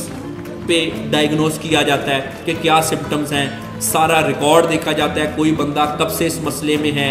लोग क्या कहते हैं, उसकी रिपोर्ट में क्या लिखा हुआ है, उसके बाद फिर उसको अंडर ऑब्जर्वेशन रखा जाता है कि अंडर द कैमरा उसको ऑब्जर्व किया जाता है कि जी ये इस बंदे के क्या मामला हैं। उसके बाद फिर बहुत सारे जो डिसऑर्डर्स हैं, इसमें क्योंकि ब्रेन में केमिकल इम्बैलेंसेस होते हैं, कोई I would not like to go into the details कि मैं ज़्यादा टेक्निकल साइड पे तो शायद नहीं जाना चाहूँगा, लेकिन अगर हम सतही बात करें तो कुछ डोपामीन एक हमारा न्यूरोट्रांसमीटर है, उसके बाद सेरोटोनिन है, ये बड़े रेलिवेंट किस्म के हार्मोन्स हैं जो कि जिनको ये मसला होता है तो उनमें इनकी या तो मिकदार ज़्यादा होती है या कम होती है, सेरोटोनिन और डोपामीन की कम ज़्यादा। उसकी बेस पे पता चल जाता है कि ये बंदा फेक कर रहा है, क्योंकि अगर सिम्टम फेक कर ले तो, लेकिन जब हार्मोनल लेवल टेस्ट होता है या उसका कोई MRI किया जाता है, कोई ब्रेन का स्कैन किया जाता है, उसके बाद उसके मुख्तलिफ और किस्म के साइकोमेट्रिक टेस्ट किए जाते हैं डिपेंडिंग अपॉन दी सिम्टम कि क्या इसकी सिम्टम है और इसके लिए हमें कौन सा टेस्ट करना है, कौन सी इसको वाकई बीमारी है या कौन सी बीमारी या फेक करने का अगर कोई खुदा न खास्ता कोई ड्रामा कर रहा है, तो उस तरह के रेलिवेंट टेस्ट हैं और ये BCO टेस्ट हैं जो कि डिपेंड करता है कि कोई शख्स की सिम्टम्स क्या हैं, उसकी बेस पे उनकी मेंटल हेल्थ एवेल्युएशन की जाती है। अब मेंटल हेल्थ एवेल्युएशन की बेस पे जो एक बड़ा टेक्निकल सी चीज़ है, अक्सर क्योंकि मैं ज़रा दोनों तरफ ही हूँ, क्लिनिशियन भी हूँ और लॉ से भी एक ताल्लुक़ है। अक्सर कभी दोस्तों में उठना बैठना हो, अपने जो लॉयर्स दोस्त हैं, अक्सर ये सुना है मैंने बातें करते करते कि जब भी कोई ऐसी मेडिकल की बात आती है तो अक्सर कुछ दोस्त कहते हैं अच्छा जी ये इंसैनिटी की प्ली है, अच्छा ये मेडिकल जो है जी ये डॉक्टर देखेंगे जी, ये जी मेडिकल बोर्ड देखेगा जी, इस पे जी पता नहीं जी ये मेडिकल बोर्ड फैसला करेगा। ये एक अगेन मिसकंसेप्शन पाई जाती है एंड ये इक्वली पाई जाती है, डॉक्टर्स में भी पाई जाती है और लॉयर्स में भी पाई जाती है कि ये तो जी मेडिकल बोर्ड डिसाइड करेगा। मेडिकल बोर्ड के पास ऐसी कोई अथॉरिटी, ऐसी कोई चीज नहीं है कि वो किसी को ये कह सके कि फलां शख्स जो है वो लीगली इनसेन है। लेकिन हम जब एक आम उर्फ़े आम में एटीट्यूड देखते हैं, कम से कम मेरे सर्कल में जो मेरे दोस्त हजरात प्रैक्टिस में हैं कि ये जी डॉक्टर देखेंगे जी, ये जी करेंगे जी, मेडिकल बोर्ड डिसाइड करेगा। नहीं, मेडिकल बोर्ड का जो काम है वो सिर्फ एक कंप्रीहेंसिव रिपोर्ट देना है। मेडिकल बोर्ड में कोई बोर्ड ये नहीं लिख सकता कि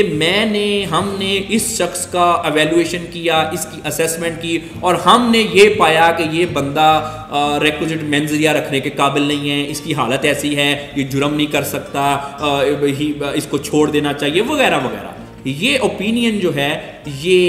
बिल्कुल भी मेडिकल बोर्ड नहीं देता। अगर कोई भी मेडिकल बोर्ड ऐसी ओपिनियन देता है तो ये मेडिकल बोर्ड का मिसकंडक्ट होता है। अब इसमें सुप्रीम कोर्ट ने भी एक डायरेक्शन दे दी है कि सिर्फ मेडिकल बोर्ड एक कंप्रीहेंसिव रिपोर्ट देंगे और वो comprehensive report according to the direction of the supreme court कि सिर्फ मियर डायग्नोसिस नहीं होनी चाहिए कि जी फलां बंदे को जी ये बीमारी है,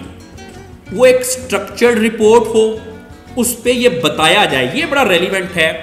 जो प्रैक्टिस कर रहे हैं, जो हमारे लीगल फ्रेटर्निटी के लोग हैं, कि मेडिकल बोर्ड ये बताए कि इस शख्स को कौन सी बीमारी है, आइदर स्किज़ोफ्रेनिया है, एंग्जाइटी है, कब से है, क्यों है, और इस बीमारी की वजह से इस शख्स के ख्यालात पे, बिहेवियर पे, परसेप्शन पे और मुख्तलिफ चीज़ों पे क्या असरात मुरतब हुए। मेडिकल बोर्ड की यहाँ तक एक जुरिस्डिक्शन है कि वो एक कंप्रीहेंसिव रिपोर्ट देंगे और उसमें ये सारी चीज़ें लिखेंगे। अब जो वेरी मच रेलिवेंट और इम्पॉर्टेंट एरिया है हमारे लीगल फ्रेटर्निटी के लिए, कि जब हमने अब obviously then law further says कि अब जब रिपोर्ट आ गई आपके पास तो हेड ऑफ मेडिकल बोर्ड को एग्जामिन किया जाएगा, फिर cross examination by the other party, और ये सारी चीज़ें इस तरह से होंगे। एज इट इज़ रिपोर्ट को एडमिसिबल नहीं कंसीडर किया जाता। ये ऑब्वियसली एविडेंस के रूल हैं और क्रॉस एग्जामिनेशन वगैरह ये एक अलहदा टॉपिक है, उस पर फिर किस दिन बात हो सकेगी। अगर हम इसी कॉन्टेक्स्ट में क्रॉस एग्जामिनेशन की बात करें तो अक्सर क्रॉस एग्जामिनेशन के कुछ जर्नल से प्रिंसिपल्स हैं जो कि कैसे करना चाहिए, कैसे नहीं करना चाहिए। अगेन ये एक डिफरेंट टॉपिक है। लेकिन जब आपने किसी भी लॉयर ने, किसी भी अटॉर्नी ने मेडिकल बोर्ड के हेड को एग्जामिन करना है और क्रॉस एग्जामिन करना है, believe you me as in the capacity of an expert, जब तक आपकी इन मामलात में आपको सफिशिएंट और सब्सटेंशियल नॉलेज नहीं होगा, you won't be able to either examine और cross examine of that head. File पे आपकी कमांड होना ऑब्वियसली ये एक बड़ी एक प्री रिक्विजिट है। अगर आपको पता ही नहीं होगा कि जुर्म क्या है, कब से हुआ, क्यों हुआ, तो यकीनी तौर पे वो अच्छा ना तो एग्जामिनेशन हो सकेगा चीफ और ना ही क्रॉस एग्जामिनेशन। लेकिन इस मामले में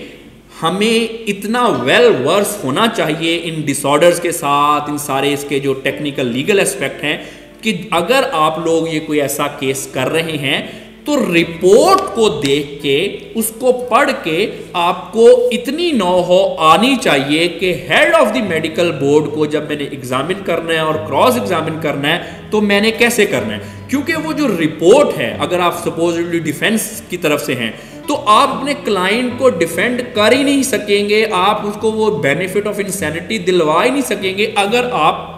उस रिपोर्ट में डेंट नहीं डाल सकेंगे। अगर वो आपके अगेंस्ट है, आपकी पार्टी के अगेंस्ट है, कोई एडवर्स उसमें आपके जो क्लेम है उसके एडवर्स रिमार्क्स हैं,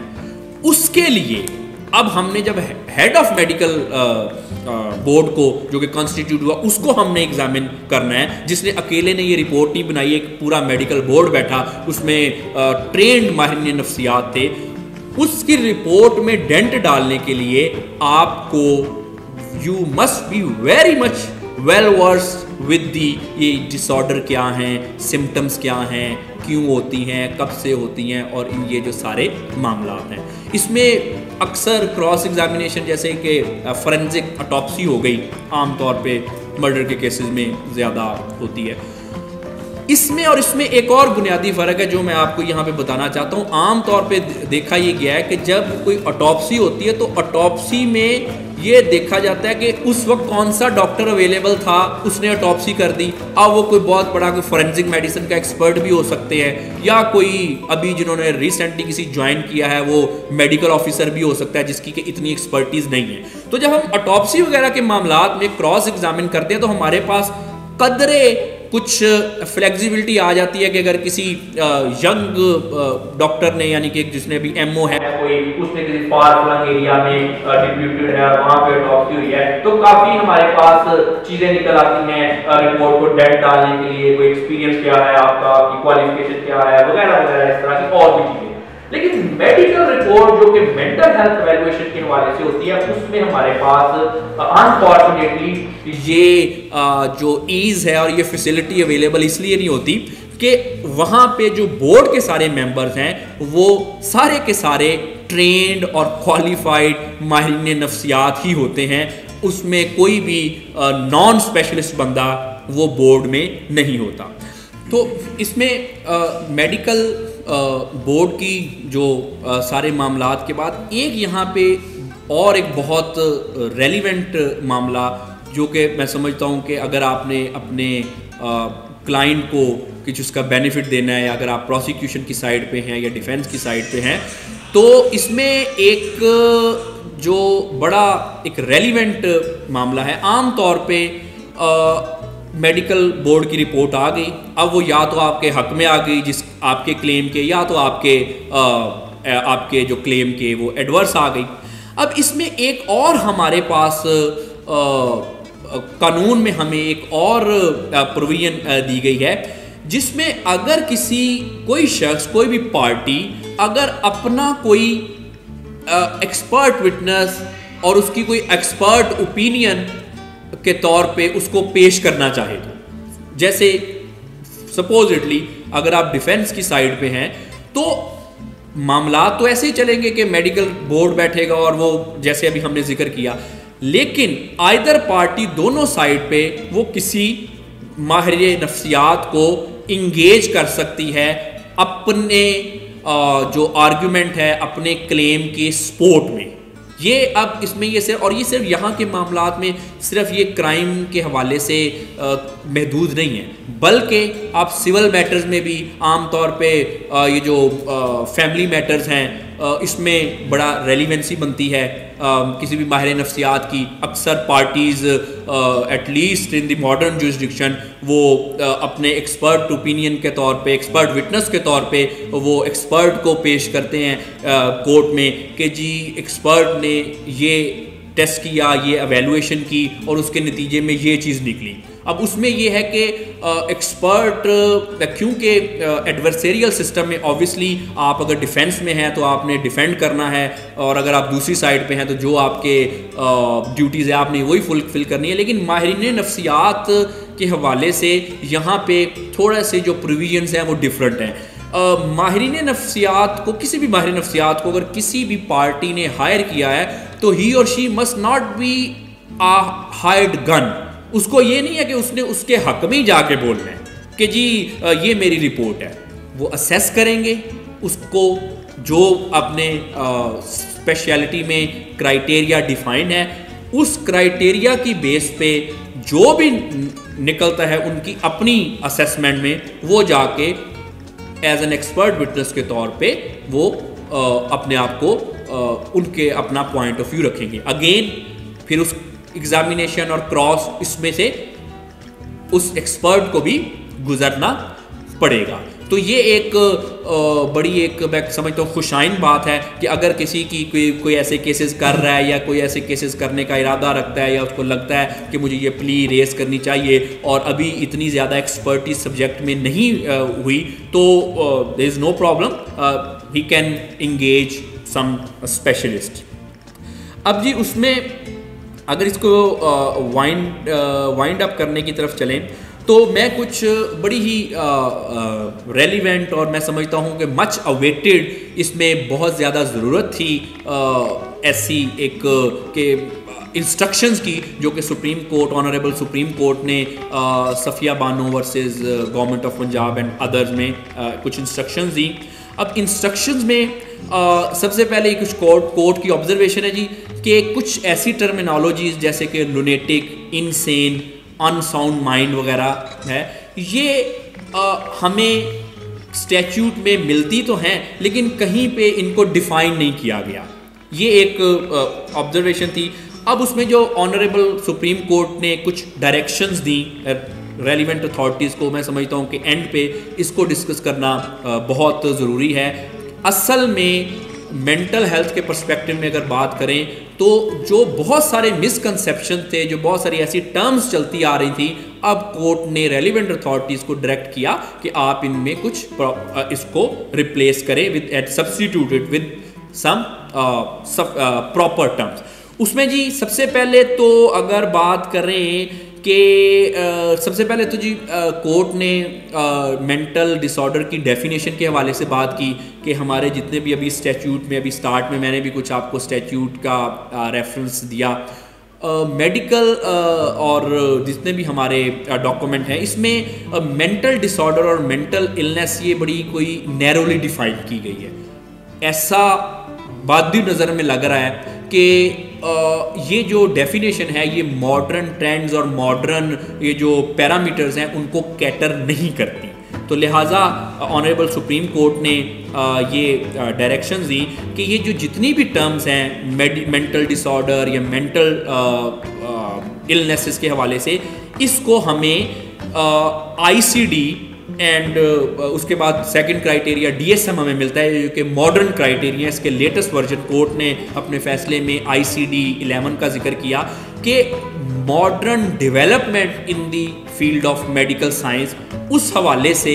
इन टर्म्स को डिफाइन हमें करने की ज़रूरत है, क्योंकि ये काफ़ी पुरानी टर्म्स हैं, यूज़ हुई हैं, जिसकी वजह से ये बहुत सारे जो मॉडर्न ट्रेंड्स हैं जिन जो कि वो उसको फिलफिल नहीं करते। इसमें अगर आगे बात करें तो ये भी कोर्ट ने डायरेक्शन दी कि ये जो अभी हमने जिक्र किया स्टार्ट में, ये जो वर्ड्स अनसाउंडनेस ऑफ माइंड है, उसके अलावा लुनेटिक है, ये सारी टर्म्स स्टिग्मेटाइज्ड टर्म्स हैं, इनको रिप्लेस होना चाहिए। क्योंकि जैसे अभी स्टार्ट में उस्मान साहब ने भी जिक्र किया कि इसमें कोई हर्ज नहीं है, कोई बुराई नहीं है, कोई कमज़ोरी नहीं है कि अगर किसी को मेंटल हेल्थ का इशू है। और हम ये एक मिसकंसेप्शन है कि जितने भी मेंटल हेल्थ में लोग जिनको डिसऑर्डर है, खुदा ना खास्ता वो कोई इनसेन है या कोई पागल है, ऐसा बिल्कुल नहीं है। बहुत सारे लोग जो हैं वो मेंटल डिसऑर्डर में मुब्तला हैं, स्ट्रेस, एंजाइटी, डिप्रेशन, लेकिन आपको उनसे मिल के, उनको देख के अंदाज़ा भी नहीं हो सकता कि ये शख्स किसी स्ट्रेस में मुब्तला है। जैसे आमतौर पे हमने सुइसाइड का देखते हैं तो अक्सर हम एज्यूम करते हैं जी आज ये बंदा बहुत अच्छा था, कल इसने जाके सुइसाइड कर ली। इम्पॉसिबल। उसके अंदर पहले कुछ चीज़ें चल रही थी। एक दिन में ऐसा नहीं होता कि कोई अगर कोई सदमे की वजह से भी करे तब भी ऐसा एक दिन में नहीं होता कि आज ठीक था कल सुसाइड कर ली। तो ये हमारे अंदर चीज़ें पहले से चलती हैं, लेकिन लोगों को आमतौर पे पता नहीं चलता कि इनकी क्या इनके अंदर सिम्टम्स चल रही हैं। तो जहाँ तक पागल का कॉन्सेप्ट का ताल्लुक है, शायद कोई एक आध मसले में, कोई सीवियर स्किज़ोफ्रेनिया, कुछ इस तरह के और 2-3 मामलात में वो हालत लोगों की होती है कि जिनको हम उर्फ़े आम में पागल कहते हैं। बाकी ज़्यादातर डिसऑर्डर में तो ज़्यादातर लोगों को पता ही नहीं चलता कि इस बंदे को कोई डिसऑर्डर है या नहीं है। तो इसलिए ये जो स्टिग्मेटाइज्ड टर्म है, लुनेटिक, खुदा न खास्ता, उसके अलावा अनसाउंड माइंड, ये अप्रोप्रिएट टर्म्स नहीं है। और इसमें ऑनरेबल सुप्रीम कोर्ट की डायरेक्शंस है कि जहाँ कहीं भी ये ऐसी टर्म्स हैं, इनको जो मॉडर्न ट्रेंड्स के अकॉर्डिंगली, जो ऐसी टर्म जो कि स्टिग्मेटाइज नहीं है, उनके अकॉर्डिंगली इसको रिप्लेस किया जाए। अब इसमें जैसे मैंने मेडिकल बोर्ड का जिक्र किया, लेकिन हमारे जो रूल्स हैं, CRPC है, उसके बाद प्रिजन रूल ख़ास तौर पे, इसमें सिविल सर्जन का वर्ड है जो कि जिसको एज्यूम किया जाता है जी कि एग्जामिनेशन करेंगे इंसैनिटी प्ली के वाले से। उस पर भी सुप्रीम कोर्ट ने वाज़ेह डायरेक्शन दी कि जहाँ कहीं पे भी सिविल सर्जन का वर्ड है, उस वर्ड को मेडिकल ऑफिसर, और ये जो जितना भी मेडिकल ऑफिसर और सिविल सर्जन का वर्ड है, इसको मेडिकल बोर्ड से रिप्लेस किया जाए। क्योंकि you know this is very much common. Civil surgeon we assume a person, medical officer we assume एक बंदा, लेकिन जब प्रैक्टिकली देखा गया कि पूरा बोर्ड बैठ के ये डिसाइड करता है, अवेल्युएट करता है किसी को क्या मसला है, तो अप्रोप्रिएटली हमारे स्टैट्यूट में मेडिकल बोर्ड ही होना चाहिए, जिसके हवाले से सुप्रीम कोर्ट ने डायरेक्शन दी। आखिर में जी बड़ी ही रेलिवेंट, सारी ही रेलिवेंट थी डायरेक्शंस। ये भी एक बड़ी ही उसी तरह की equally relevant direction of the honourable Supreme Court के उन्होंने एक इंस्ट्रक्शंस दी गई, ऑर्डर्स किया गया कि जितने भी कंडेम्ड प्रिजनर हैं मेंटल हेल्थ जिनकी कंप्रोमाइज हैं, उनको एक मेडिकल बोर्ड कॉन्स्टिट्यूट किया जाए और उनकी असेसमेंट की जाए। जैसे अभी अहमद क़य्यूम साहब ने भी बड़ा रेलिवेंट क्वेश्चन उठाया कि उनकी एवेल्युएशन के बाद फिर क्या होगा। तो ये मामलात अब इसी तरह से चले कि आई डोंट नो कि अभी तक कोई गवर्नमेंट ने ऐसे बोर्ड्स वगैरह बनाए हैं या नहीं। अगर बन गए हुए तो यकीनी तौर पे एवेल्युएशन हो रही होंगी या होंगी। एवेल्युएशन के बाद कुछ मामलात क्लियर होंगे कि अब अगर कोई इतने ही सीवियर किसी के मसले हैं तो उनको कैसे डील किया जाए। लास्ट में जी अगेन ऑनरेबल सुप्रीम कोर्ट ने फेडरल गवर्नमेंट को, प्रोविंशियल गवर्नमेंट को ये ऑर्डर दिया, डायरेक्ट किया कि इमीडिएटली ट्रेनिंग प्रोग्राम और शॉर्ट कोर्सेज जो हैं फॉरेंसिक मेंटल हेल्थ असेसमेंट पे वो करवाए जाएं। उसमें आप अपने माहिरीन नफ्सियात को, सोशल वर्कर्स को, पुलिस को या जो जेल के जो मुलाजमीन हैं उनको आप ट्रेन करें मेंटल हेल्थ की असेसमेंट के हवाले से। इसी के साथ साथ एक बड़ी relevant, equally relevant direction federal judicial academy और ऑल प्रोविंशियल जुडिशियल एकेडमीज़ को दी गई कि ये एकेडमीज़ जो हैं वो कोर्सेज अरेंज करे ट्रायल जजेस के लिए, प्रोसिक्यूटर्स के लिए, लॉयर्स के लिए और जितना भी कोर्ट का दूसरा स्टाफ है on mental illness including forensic mental health evaluation. तो ये मैं समझता हूँ कि इतनी क्लियर डायरेक्शन और इतनी क्लियर जजमेंट के बाद जब माहिरीन नफ्सियात की ट्रेनिंग करवाने के लिए भी कहा गया है, जब ऑनरेबल सुप्रीम कोर्ट ने ट्रायल कोर्ट के जजेस की कोर्सेज अरेंज करने के लिए भी, उनके लिए भी कहे गए हैं, प्रोसिक्यूटर, लॉयर, सब के लिए, तो आई थिंक ये मसला मेंटल हेल्थ का अब बहुत ज़्यादा रेलिवेंट बनता है। और इसी के हवाले से जब मैंने अहमद क़य्यूम साहब से डिस्कस किया कि हमें इस पे कुछ कहना चाहिए, तो ऑब्वियसली सुप्रीम कोर्ट की जजमेंट के बाद I am very thankful to Ahmad Qayyum sahab कि इन्होंने कहा कि ऑब्वियसली अगर सुप्रीम कोर्ट ने ये कह दिया है तो अब तो हमारे ऊपर ये लाज़िम मलज़ूम हो गया है ये करना। तो ये कुछ मामलात थे जी। अगर कोई क्वेश्चन है तो you are most welcome to ask, otherwise thank you very much.